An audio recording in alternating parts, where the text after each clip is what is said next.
di early-nya nggak terlalu tersiksa. Ya, memang Clean strong landing juga. Strong landing di early dan bahkan ini dia di match yang pertama M4 World Championship di yang kedua. Dan buat sobat Mobile Legends yang di rumah kalian jangan lupa untuk di-share dan kumandangkan saatnya Indonesia dengan ada angka 4 di tengahnya. Karena caster Indonesia akan menemani kalian ada Ranger Mas, ada Nevin, dan Lim Kocok. Lem Kocok, alright. Oke, ini dia langsung menuju ke arah lininya masing-masing. Pastinya menuju ke arah posisinya masing-masing. Terpantau langsung adanya Bray dan juga Leo membawa lagi Akainya. Hero yang memang sering kali dia bawa, salah satu hero dengan ability dash sesuai dengan ya karakteristik dari seorang Leo ini. Oke, karakteristik Leo yang bisa dibilang dengan roamer tankernya, dia akan coba ngamanin posisi imun dengan heavy spinnya. Dan bahkan kita lihat mundur ke arah belakang. Muri terlalu offside, seperti yang dibilang sama Lim, ini cukup berbahaya. Diablo mencoba untuk mendapatkan satu first blood.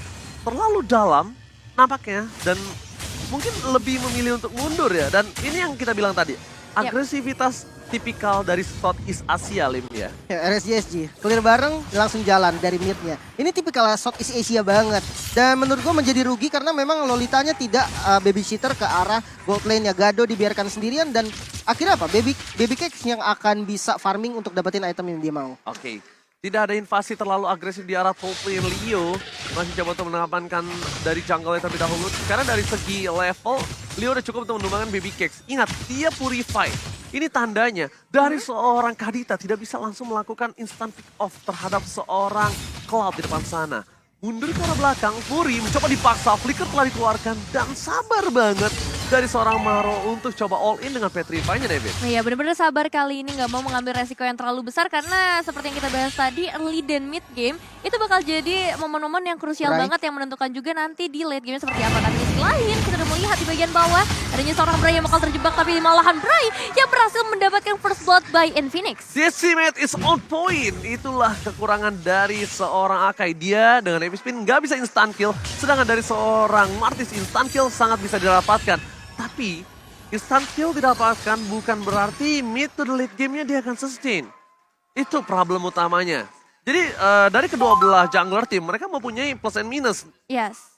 Ini bakal bahaya juga sih untuk seorang Leo pastinya, meskipun dia punya harvest spin untuk dapetin objektif-objektif kayak Turtle Lord, tapi tetap dengan beberapa waktu yang harus dia korbankan tadi itu bakal jadi satu masalah nantinya. Oh my god, lihat duel yang tidak berhasil dikeluarkan oleh Hulk. Retribution berhasil didapatkan dan Turtle slain by UBS Gold kali ini didapatkan oleh tim Aras Jasti. Di belakang, Leo mencoba untuk kabur dan ternyata Bray juga tidak memiliki damage yang cukup untuk menembakkan Leo. Tapi dengan satu poin kill yang sudah diamankan atas Hulk, itu udah lebih dari cukup, Nevin. Iya, udah sangat amat cukup. 3 eliminasi, mereka dapetin turtle juga. Dari segi objektif udah terlihat sangat amat jelas. Tapi yang bakal jadi prioritasnya mungkin nanti ke arah laningnya terlebih dahulu. Karena bisa dibilang Baby Cakes cukup kesulitan ya di area atasnya. Sedari tadi terkena beberapa pressure. Oke, ini akan ada ganking di arah top lane. Nampaknya menuju ke arah seorang Cloud. Oh, coba dipaksa. Purify Gaming telah keluar. Informasi terdirikan. Sniper Raider Apati tidak berhasil menancapkan satu poin kill untuk tim dari Occupied Throne.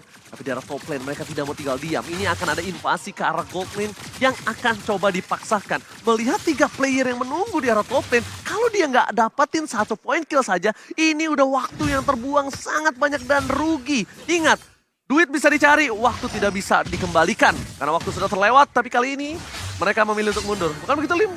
Rugi waktu banget ini. Ini susah sih sebenarnya mereka rotasi. Oh, surprise that Baby Cakes still survive! Oh my god! Surprise attack yang dilakukan di arah top lane gak berhasil mendapatkan satu poin kill dan bahkan Baby Cakes masih bertahan hidup. Gak punya purify, informasi telah diberikan dan bahkan menuju fokus ke arah platingan yang dilakukan oleh tim dari Occupied Throne gak dilakukan. Masih bisa di cover oleh seorang Lolita dari Losi di sana. Nah, ini yang bahaya sebenarnya sih dengan emblem yang dipilih oleh Baby Cakes sendiri. Dia nggak tumbang sama sekali. Memang dia nggak dapetin kill dan nggak dapetin assist. Tapi dengan laning yang menurut gue lumayan nyaman dari awal, ini bikin dia udah punya item yang dibutuhkan. Demon Hunter Sword, item utama dari Cloud sendiri yang nantinya dia akan menjadi follow up yang mengerikan. Dan kali ini kita melihat juga di area Purple Buff udah mulai ada beberapa pertemuan yang nampaknya akan dilakukan oleh kedua tim. Hanya untuk memberikan pressure aja, karena tadi di area atas juga bisa dibilang buying time-nya terlalu lama untuk teman-teman dari Occupied Throne. Terlalu lama, membuang waktu, rugi sia-sia. Tapi 2 versus 2, 2 versus 3, Diablo kali ini akan memasakkan memukul mundur seorang Leo.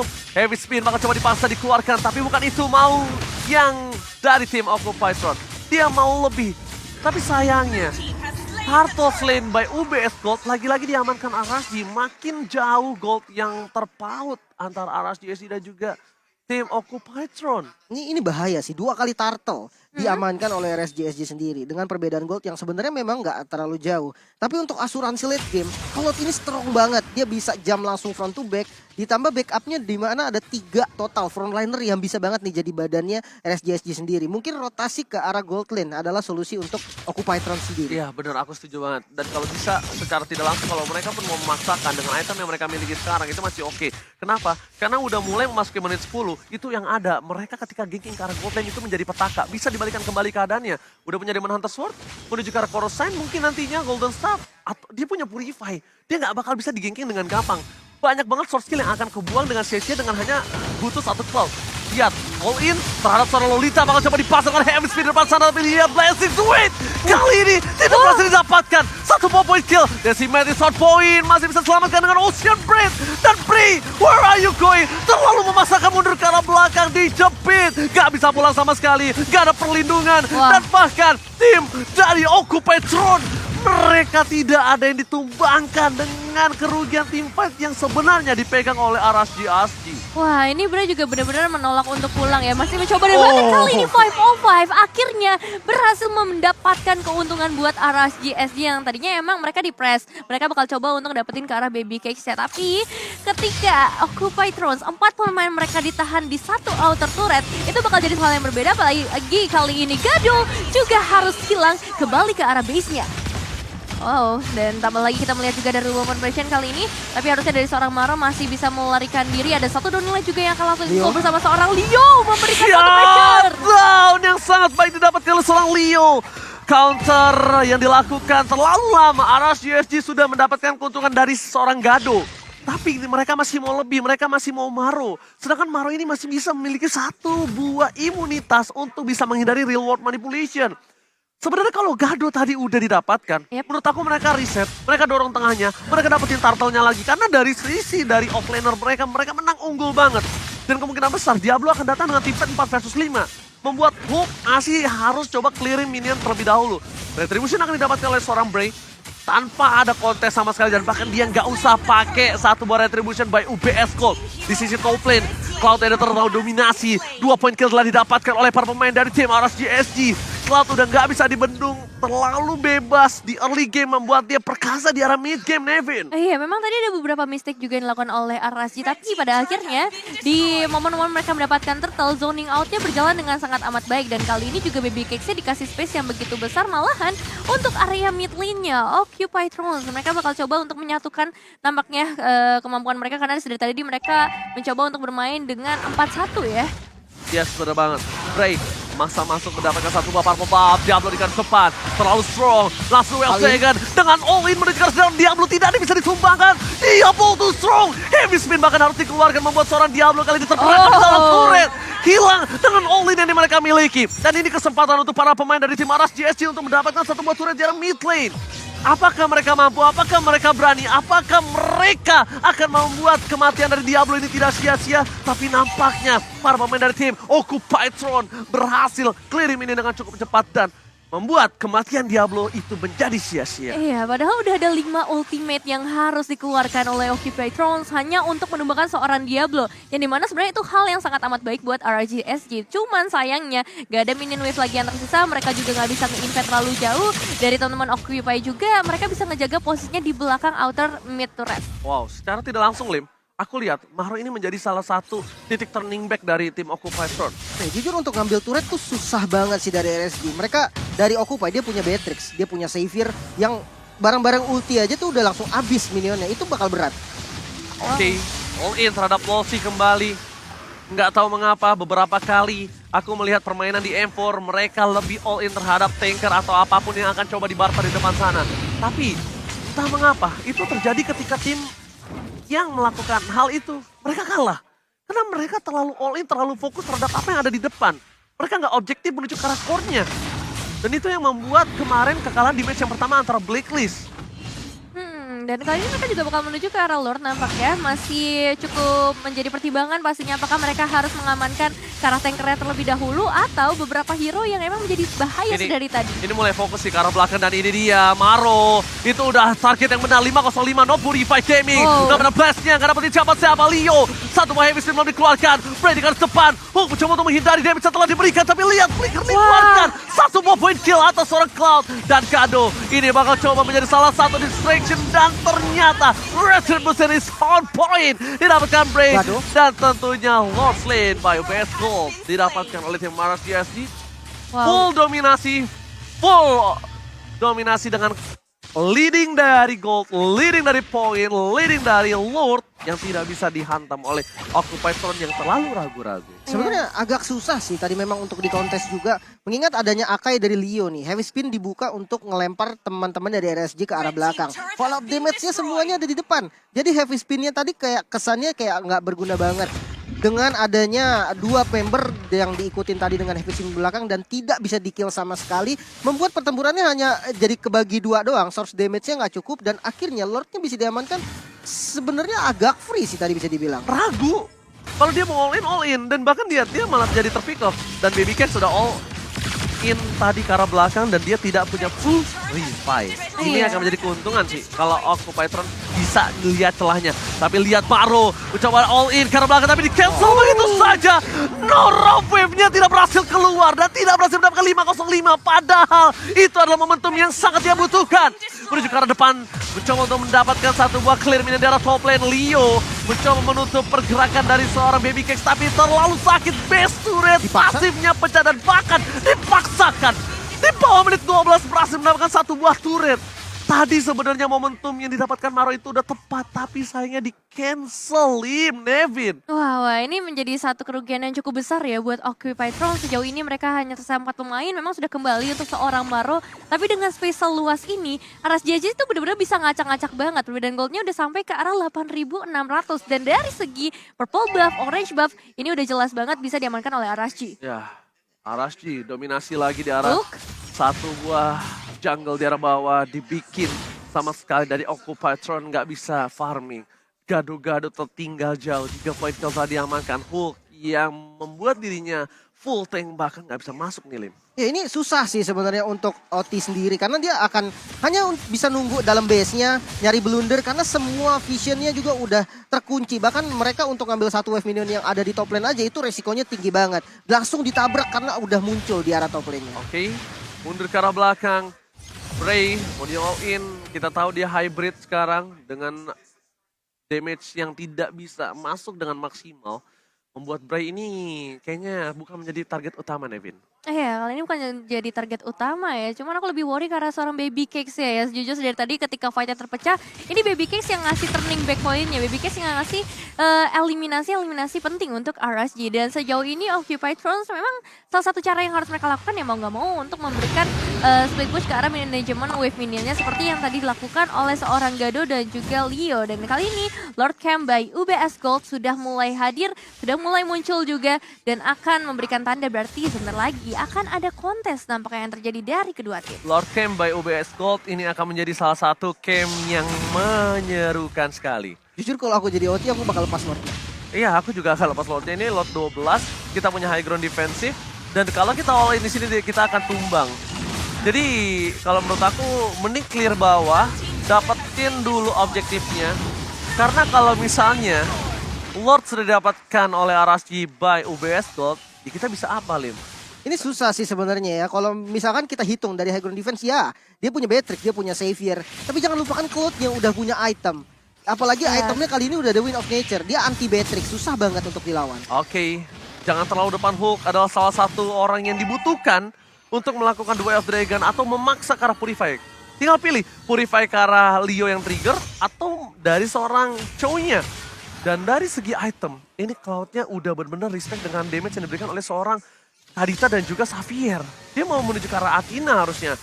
Tough Boots, Athena, top lane akan menjadi satu buah tempat Lord masuk dengan bebas tanpa ada coverisasi. Diablo berada di garis depan. Leo, heavy spin dalam dikeluarkan. Purify Gaming telah didapatkan. Dan bahkan lihat blessing dua ke belakang. Baby Cakes mencoba mengacu menghancurkan backline dari tim Occupied Thrones. Tapi tidak ada yang bisa didapatkan. Mereka langsung mundur ke arah belakang. Flicker dari Fury 77 yang berhasil mengamankan dirinya. Tapi di arah bottom lane, lihat shutdown berhasil didapatkan. Bri ditumbangkan dengan instant point kill. Dan memilih untuk mundur. Retreat. Oke, satu eliminasi yang cukup penting berhasil diamankan oleh Occupied Thrones. Dan mereka juga berhasil meruntuhkan Lordnya. Harusnya bisa nge-clear ke arah wave minions yang tersisa juga. Dan dengan kata lain, mereka memiliki nafas yang lebih panjang untuk saat ini. Dan PR mereka untuk memperpanjang lagi gamenya. Karena kita tahu sendiri powernya memang ada di area late game. Kalau ada satu momentum yang berhasil diamankan oleh Occupy, seperti saat ini yang kayaknya mereka udah mulai melakukan setup, ini bakal jadi bahaya besar untuk RSG. Oke, tapi lihat poking damage-nya Lim. Jujur ya, ini mereka dari OT itu akan lebih kuat lagi loh ketika mereka semakin late game, semakin susah ditabrak. Apalagi ya kalau kita lihat hero tabrak dari RSGSG ya cuman Cloud gitu kan. Mengharapkan momen dari Numenor Blast bersama dengan Flicker yang menurut gua nggak bisa selalu digunakan dengan bagus gitu kan. Mereka juga bisa ngelihat setupnya karena mereka ada di dalam base. Sementara untuk next Lordnya ini bisa dikontes sama OT. Kenapa? Karena dari segi goldnya udah mulai mengejar dan Beatrix-nya juga udah mulai punya power bisa ngasih damage kepada frontliner dari RSGSG sendiri. Kalau menurut aku pribadi ya, gimana caranya Hulk bisa dorong dapetin satu buah turret di arah top lane dulu. Karena mereka kan pasti akan berporos ke arah bottom lane. Mereka kan berporos ke arah Lord yang berikutnya. Jadi Hulk ini daripada dia mencoba untuk nge-bush ya satu persatu, itu bakal hanya ngebuang waktu dia. Right? Tapi kalau sudah didapatkan, spray masih didapatkan kali dengan seorang Beatrix. Lihat Shadow, spray down dari dikeluarkan membuat seorang Leo akan ditumbangkan kembali. Tapi blessing duit yang belakang tercancel begitu saja. Dan bahkan membuat para pemain dari tim Occupied Throne berhasil mendapatkan Diablo. Immortality pecah bersama dengan seorang Hulk yang diberikan. Tapi tidak ada rob wave tambahan. Killing spree, Gado. Terlalu terburu-buru, padahal tadi dia udah bagus banget dapetin seorang Bray. Dia tinggal mundur, dia jangan sampai terpancing dengan tim fight yang dilakukan oleh tim RSG. Walaupun goldnya terkejar, Nevin, ingat mereka masih tetap under gold. Iya benar-benar sayang banget Terkejar sih. sama-sama, itu beda ya. Beda ceritanya, karena sayang banget mereka udah dapetin satu eliminasi dan harus tukernya sama seorang Gado yang kita bakal juga untuk instant replaynya by Infinix pastinya ketika Baby Cakes-nya udah mulai bergerak memang ada beberapa efek airborne yang sempat terjadi tapi Diablo tuh terlalu kuat untuk berada di bagian depan apalagi dia masih punya Immortal. Sebenarnya yang agak overcommit dari Hulk sih. Karena kayak mungkin miskom ya dari keduanya. Tapi ya inisiasinya tadi jadi sayang banget karena udah punya keunggulan malah nggak dapat lagi. Sama Gadonya ngapain? Dia mau coba all in tapi lihat Rafael berhasil dikeluarkan. Leo mencoba untuk mundur ke arah belakang tapi DPS terus sakit. Hilang dengan satu poin tambahan dari seorang Baby Cakes 402. Kehilangan Leo. Mencoba untuk mengcover Gado. Emang damage-nya udah besar sekarang. Tapi ingat Gado tetap Beatrix. Gado tetap butuh skill escape. Gado butuh coverisasi di frontlinernya. Gak bisa terlalu offside dan Hulk. Dia mau tidak mau Lim. Harus coba dapetin satu. At least Lolsi sekalipun sekarang udah tetap harganya mahal. Ya dan udah jadi win of nature barusan dari Gado. Otomatis udah dapat solusi nih dari Cloud-nya. Yang jadi masalah dia hanya harus menjaga posisi dari reward manipulation ataupun nanti dari Numenor Blast yang bisa banget langsung dengan flickernya mengarah ke arah belakang layar. Hulk gak bisa ngelakukan poking, Hulk harus all in. Dan sekarang untungnya Lolsi nggak punya satu buah immortal. Menurut gua Lolsi di all in pun nggak masalah. Yang penting gimana caranya Leo melakukan zoning out terhadap RSG lainnya. Karena coba untuk mendapatkan Diablo itu agak cukup besar resikonya. Dengan flicker yang telah dikeluarkan sekalipun kayaknya mereka nggak worth it kalau coba fokus ke arah Diablo. Dan ini ke defense lagi akhirnya. Dengan ya memang high ground defense-nya tuh kuat banget. Susah, bener-bener susah buat RSGSG sendiri. Mau nabrak terus-terusan karena apa?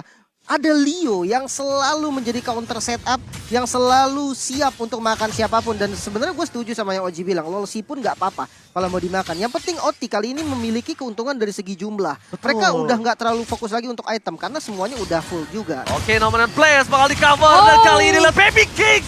Kali ini bakal coba ditumbangkan Hulk. Fokus ke Baby Cakes dan tershutdown. Occupied Throne berhasil membalikan kembali keadaan yang mereka miliki. Mereka berhasil mendapatkan Baby Cakes. Occupied Throne bakal memiliki kesempatan untuk melakukan push di 3 lane yang berbeda. Kesempatan yang mahal hanya ada 37 detik. Dan lihat, mereka langsung fokus. Konsekar belakang. Dan Bray! Rafael dikeluarkan. Fokus di mortality-nya pecah. Membalikan kembali keadaan dan diberikan RSGSG. 2 ter-take down. Oh my god. Menjadi kondisi yang berbalik itu untuk arah si Asji. Apakah akan dilewatkan oleh seorang Occupy Throne kali ini, Devin? Oke, kita bakal lihat aja karena 5 pemain dari Occupy Throne semakin mendekat juga ke area mid lane-nya. Satu persatu turret akan mereka coba untuk tumbangkan. Berai nggak ada, Baby Cakes juga belum kembali ke dalam lane of dawn. Tambah lagi efek Downing Light dari seorang Fury. Ini bakal jadi bahaya besar juga nantinya. Wolsey masih bisa memberikan defensif ternyata. Dan untuk saat ini reset ya seharusnya dengan gold yang udah nggak ada gapnya lagi. Hanya di angka 2000-an aja. Everything can happen, semuanya bisa terjadi. Kita nggak bakal tahu ya apa yang bisa terjadi dalam satu momentum saja bisa ngerubah nasib mereka. Aduh sayang banget Lim, aturan dia dorong di arah top lane-nya loh tadi. Ya sebenarnya memang 3 lane harus mereka tiga lane dorong. itu adalah pilihan yang paling tepat. Gak bisa mereka fokus ke arah mid. Kenapa? Karena di atas sama bawahnya udah gak ada base turret. Minionnya akan auto nge-push. Itu yang berbahaya. Tapi yang lebih berbahaya lagi daripada itu, Lordnya yang spawn sekarang mulai dikuasai nih sama teman-teman dari OT. Oh, Kalau oke. sampai dia dapat, menurut gue OT yang bisa megang game ini sih. Alright, kita bakal lihat dari tim Gado? Occupy Throne. Lihat ke arah belakang Gado. Maro all in, Wah. dikeluarkan, hilang Oh, no. 2. Shutdown didapatkan, dibalaskan kembali ke arah arah si Asji. Kali ini akan mendapatkan Lordnya lagi, terpancing dengan keributan, keraguan-keraguan yang dimiliki dari tim Occupy Throne. Lagi-lagi membuat mereka harus kehilangan Lord yang harusnya di depan mata mereka dan Lord slain by UBS Gold. Iya, kayaknya mereka tuh tahu ya kalau hooknya ada di bagian bottom lane untuk bisa nge-clear ke arah wave minionnya. Mereka tahu mereka unggul dari segi kuantitas, 5-4 untuk nge-kontes ke arah Lord. Harusnya memang masih bisa dimenangkan oleh RSGS ya. Apalagi kita tahu high ground yang cukup besar adanya Eve dengan goal manipulation dan juga 16 dari seorang Wolsey. Oke, decision yang harus mereka lakukan kayaknya lebih harus matang sih. Berkali-kali aku lihat keraguan-keraguan yang dimiliki. Dan mereka terlalu takut dengan ada pergerakan dari Baby Cakes. Menurut aku, dengan adanya seorang Fury, dia ini bisa menjadi counter dari seorang Baby Cakes. Karena Downing Light terlalu sakit dari Diablo. Flicker yang telah dilakukan. With Traction kali ini Nomen Blaze berhasil mendapatkan satu. Tapi lihat base-nya terbuka dengan sangat bebas. Dan blessing to it. Go to the big line. Membuat Occupy Throne. Kali ini sekarang mau semua. Dan fokus ke arah base-nya. Arras GSG. Take the game one. Correlation untuk RSG Singapura yang kali ini berhasil mengamankan kemenangan mereka. Memang sempat tersandung di bagian mid game dan juga late game-nya. Tapi pada akhirnya mereka membuktikan kalau mereka masih layak untuk mendapatkan 1 poin kemenangan. Permainan terkeras yang saya pernah lihat selama di M4. Yes. Ini permainan terkeras dan cukup lama gamenya. High ground defense-nya kuat banget. Mungkin ya agak sedikit disayangkan